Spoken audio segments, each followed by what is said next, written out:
Welcome to Philosophy of Value Workshops number 25 of Series 5. The question this evening is, how can truth or the will to truth qualify value or the will to value?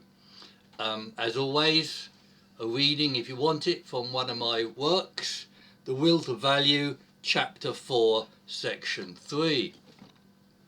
And again, our overall objective is to grasp human existence as consciousness and to resolve problems in terms of value. And our approach to this has been to discuss concepts of consciousness and value and their various aspects. I recently presented the will to value as a certain sufficiency of value as guiding principles. Now, the personal question of why we do philosophy is directly relevant to today's topic of the will to truth. There are many more or less justifiable reasons for doing philosophy, such as an intellectual exercise, a career choice, to pursue happiness, or others. It might even be to find answers to mysteries and unanswered questions of life. Yet it's certain that one's motivations will affect the kind of answers that we find, as will different approaches to philosophy like analytic philosophy and existentialism. Similarly, we have previously discussed various criteria in order to find a qualifying priority amongst values. We saw that universality, freedom and cost are not adequate as definitive criteria of values. We saw that coherent, consistent and intrinsic values also had their limitations. And quality of value and moral values left us asking for further and better definitions. My preferred qualifications of value were a will to value that led to a certain sufficiency of value, and that those were qualified by both their kind and degree of relation with cognitive objects. Today, I want to look at truth as one of those objects that affects the quality of the intending value. This is because sufficiency isn't just a maximization or quantification, but must entail quality. There are several ways in which the concept of truth can involve value. One, as the value or possible intrinsic value of truth, and this isn't today's question. Two, how does value enter into or moderate the concept of truth, undermining its objectivity?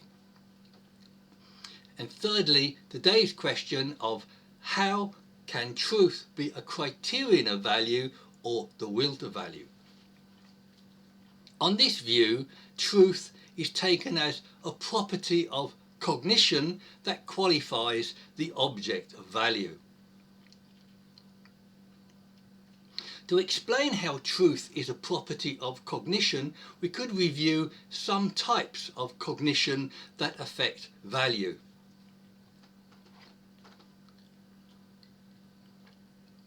We have noted that religion is a paradigm cognitive framework which supports religious value states. Again, other people and social esteem were seen to be powerful forces in maintaining self-esteem. Sartre's spirit of seriousness indicts hiding behind objective values in bad faith and inauthenticity.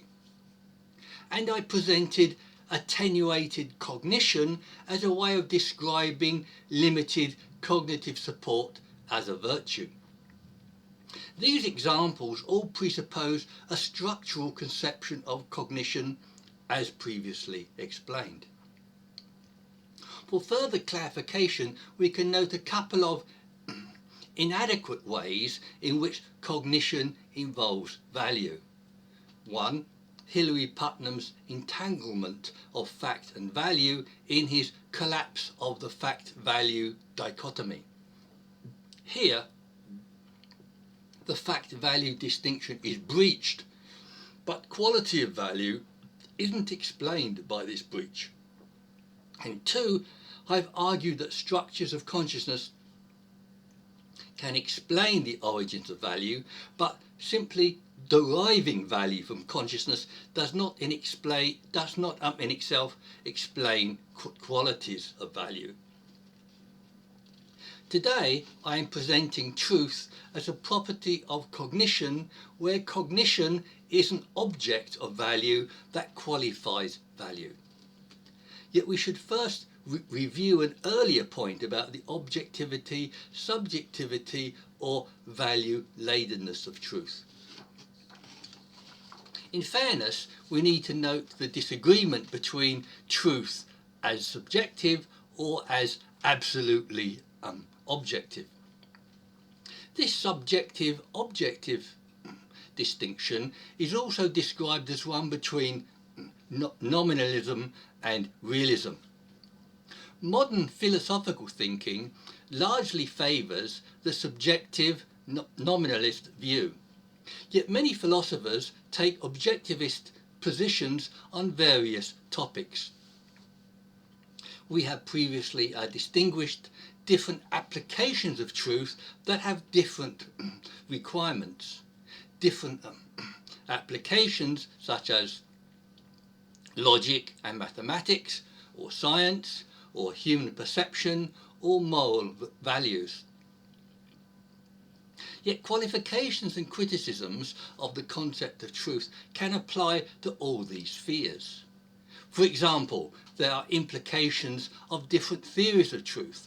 Different theories of truth like the correspondence theory, the coherence theory, the pragmatic theory, or even a redundancy theory. These different theories indicate that truth isn't a presuppositional absolute, but a value-laden human artifact. And choosing any one theory of truth requires an intuitive judgment or some unnamed theory that isn't one of these theories of truth.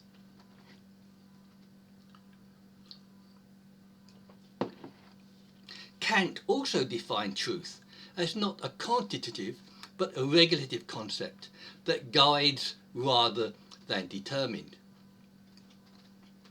Karl Popper defined truth as a regulative idea, and it is unknowable, yet it does offer criteria of falsehood.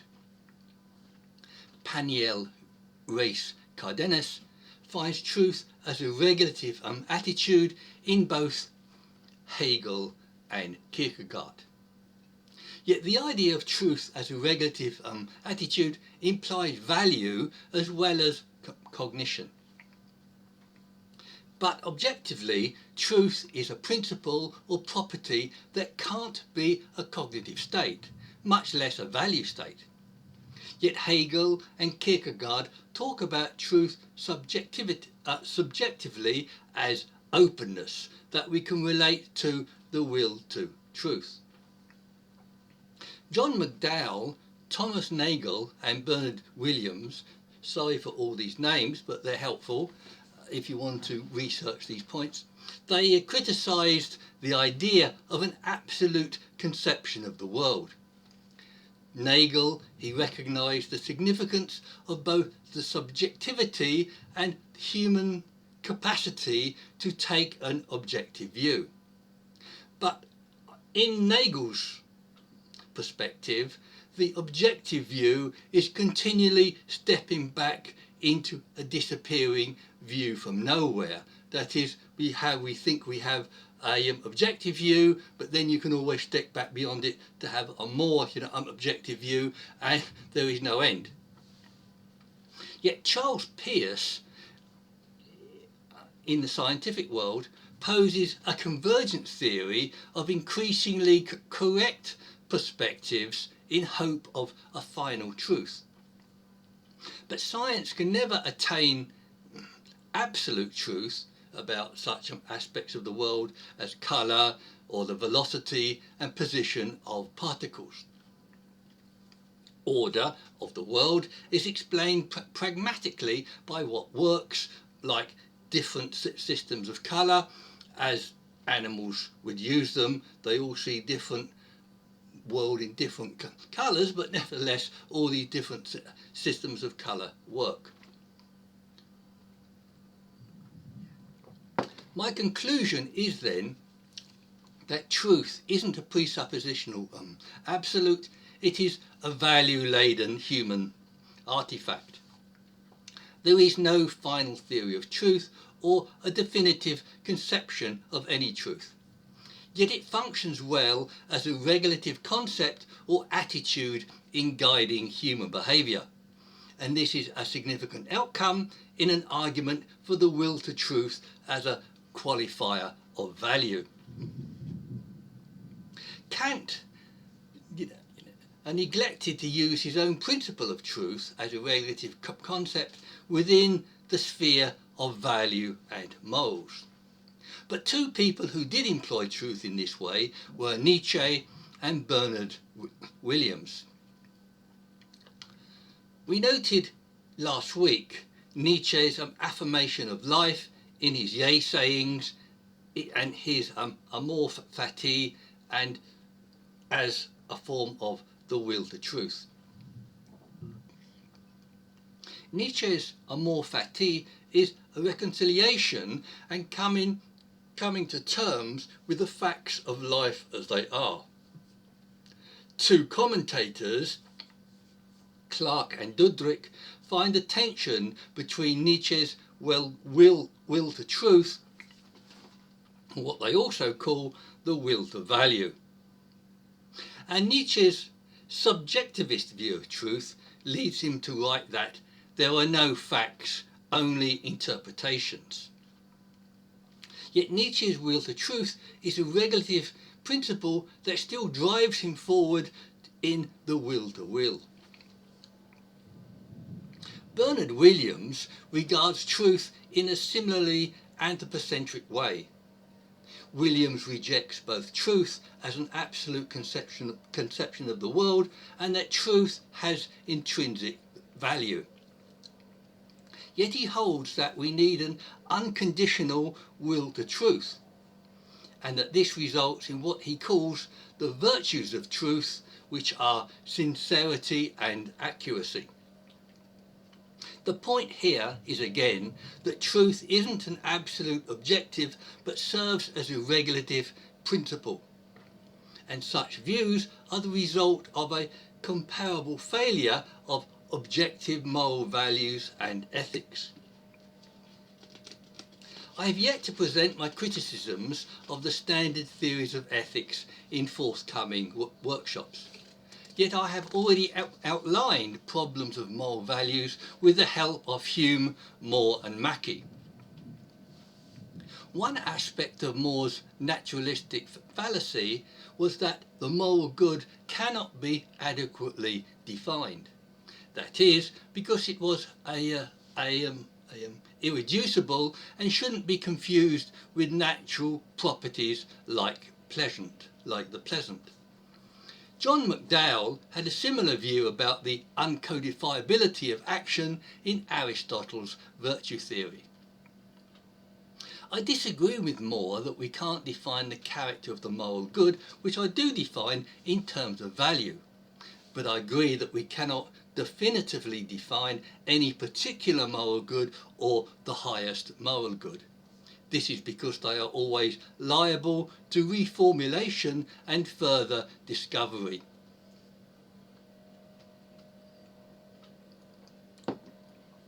This leads to a comparison of the lack of a final conception of truth with that of having no final conception of the good.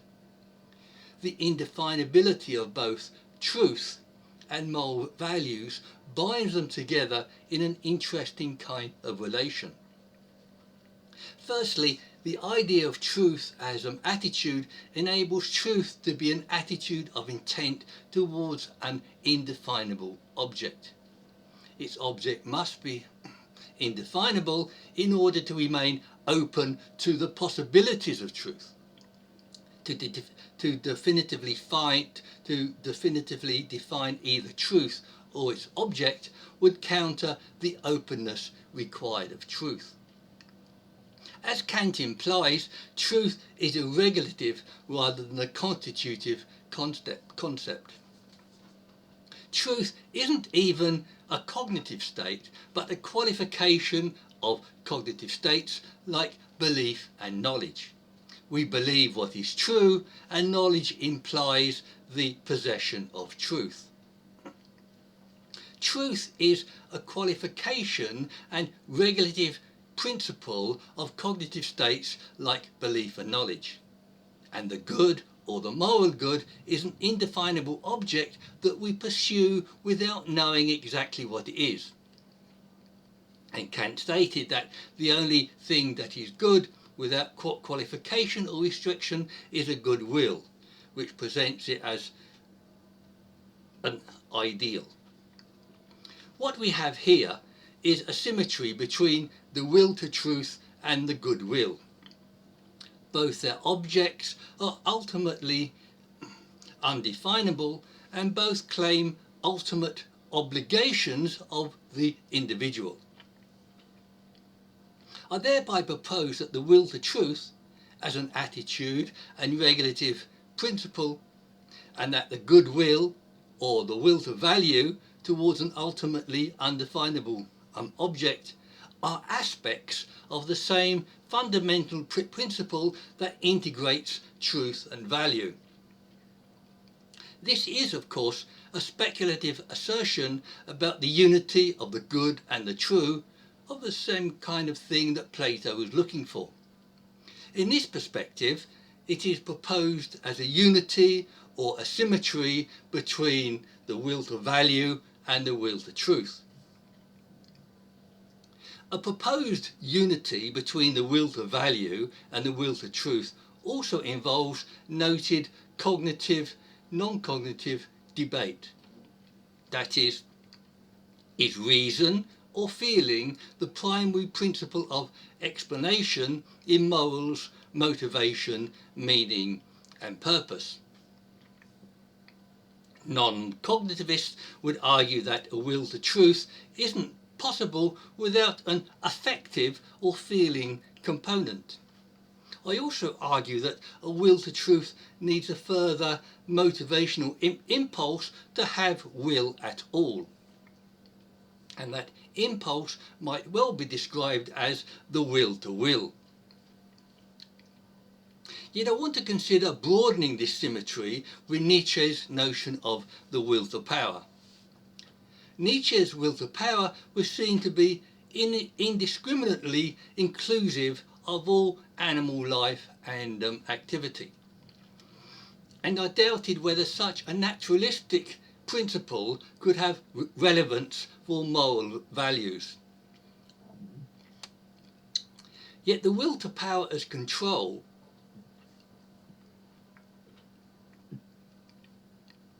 can be seen to have relevance for all animal and human life. The will to power can be seen as control over one's very limbs and over the environment in which we live.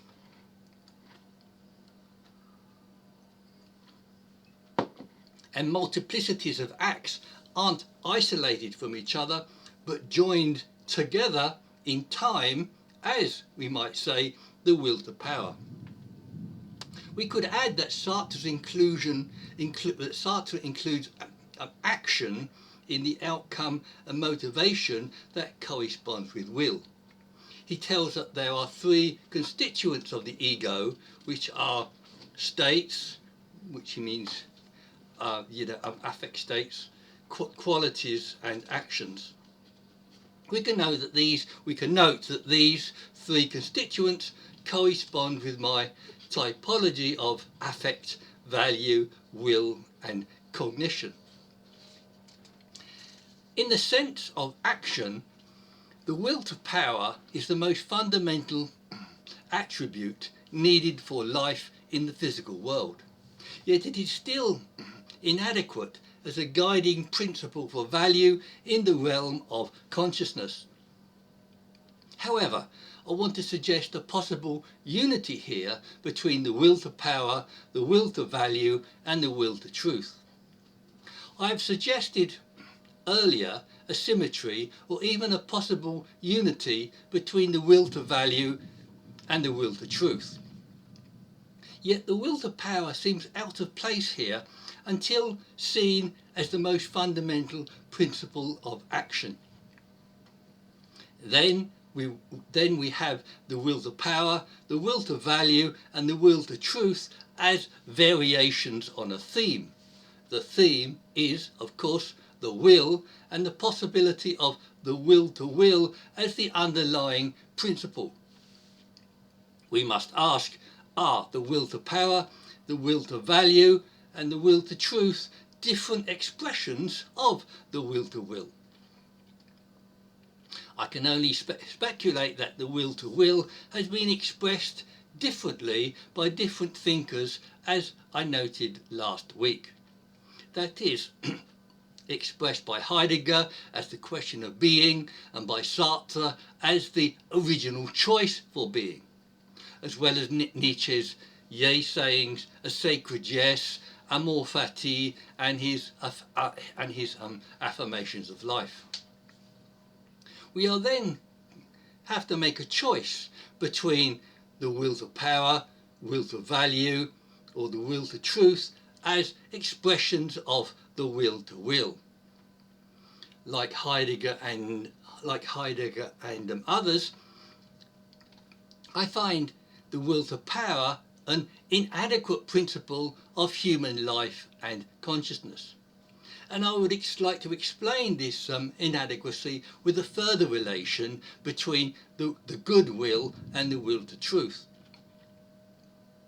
To do this, I want to further broaden the symmetry into a confluence of criteria for right intent and good intent.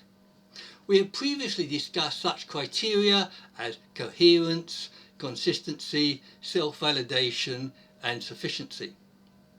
One relevant criterion here is attenuated cognition or a certain independence from cognitive frameworks. In this respect, it's fortuitous that both truth and highest values or moral values can't be definitively defined. Both truth and our highest values are thereby subject to this principle of absence or attenuation. That is, absence or attenuation is a criterion of the quality of cognition that determines quality of value. Examples of such were moral fortitude and maturity as forms of independence from social endorsement.